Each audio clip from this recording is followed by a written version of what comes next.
I love Tesla. We've been investing in Tesla for 8 years now, since 2014. Made about 20 times their money, made about $6 or $7 billion on a $380 million investment. I think we're going to make 3 to 5 times our money again over the next 10 years. I am so excited. The next 10 years, I think that Tesla is going to be the largest company in the world. And in the 10 years after that, I think it'll be challenged by SpaceX, which could become the largest company in the world. I was telling you about figs. Obviously, another Elon Musk. Ron, let me ask you about Elon Musk and just how much he's been in the news lately, because you have been one of his biggest boosters and longtime believer, longtime investor in his companies. You're also somebody who has agreed to do some financing if that Twitter deal goes through with Elon Musk. I think you have $100 million that you'd be on the line for financing with that. Are you in favor of that deal going through? Are you wishing that you weren't somebody who was investing $100 million at this point?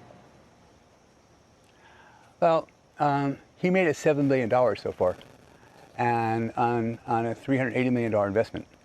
And when he explained why he thought that this was attractive, he was going on circumstances that he was led to believe that he believes is now inaccurate facts. So I went to law school, and I went to law school at night. I see Andrew making opinions about this all the time. I hear hedge funds have opinions all the time.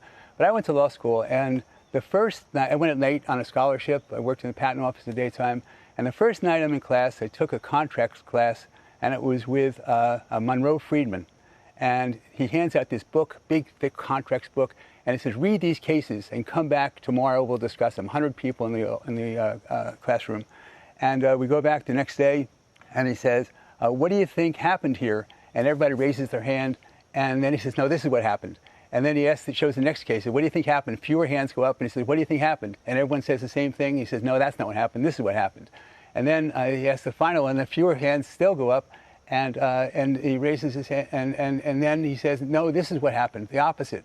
And so what my conclusion was, after watching this and going to law school for 3.5 years, I dropped out, and I had 1 semester to go, and dropped out because I ran out of money, and came to New York. But the conclusion I had after going to law school was that there is no law. It's just the best lawyers always win. And every case, it doesn't matter what facts you look at, every case is a toss-up. You toss up, and everything, who knows? And so I don't know who's going to win or who's going to not win. And if he wins, I'm sure that there'll be some sort of settlement, or if he actually was forced to buy it, then he would make it better than it was, but it's certainly not as valuable as he thought it was, I would assume, from what he's, from the public press. But I have no inside knowledge or no insight as far as whether it's going to go through or whether it won't go through. Ron, it's Andrew, and you're right. We have lots of opinions about this. We debate it virtually every day. I just wanted to know from you on 2 fronts, and it goes to the question I think Beck was asking. Do you feel, as an investor, that you were defrauded by Twitter? Listen, I'm not commenting on Twitter. This is not studying this. I have no opinion. Basically, I look at Tesla, and everyone talks about competition in Tesla, right? Aren't they going to be? But even my wife says to me, Ron, everyone's going to have electric cars. Of course they're going to have electric cars. There would not be any electric cars were it not for Elon Musk. None. And so what he's doing that other people can't possibly do is that he is making so he's investing now in a plant that makes 1 million cars a year, about $7 billion. Every time he puts up one of these 1 million car plants, he's making $7 billion. It's costing him $7 billion. When they have that plant up, right, that produces 1 million cars, the gross profit per car is about $15,000. So basically, right now, so he's selling something for $50 that costs him $35. That means that every time he invests $7 billion, this is the most profitable company in the entire world. Every time he invests $7 billion, he's making $15 billion a year. Other car companies make 10%. And you've made an extraordinary amount of money with Elon, and maybe unto itself that is a reason to support him, in any circumstance. Having said that, I believe it's $100 million of your investors' money who put money with you to entrust you with that money, that $100 million.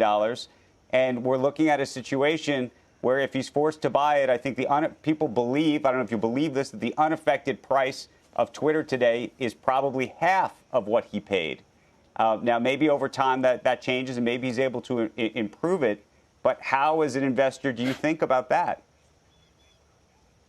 If you looked at Tesla when we started to buy it 8 years ago, it was not worth anywhere near the price that we paid if he wasn't going to grow in the future, period. It was not worth a fraction of what we paid. And the reason we bought it was because we thought, unlike most, that it was have this tremendous opportunity. And as a result of that, we thought it was going to be a different company in the future than it was at that moment. I'm sure the same thing is going to be the case with Twitter. If it is on its own, who knows how it's going to be? And but if Elon Musk ran it, it would be a different company. But it's not on the basis of what it is right now. So basically, if it is what it is right now, who knows what it's going to be if he doesn't go through, because it hasn't been very well managed, that's for sure.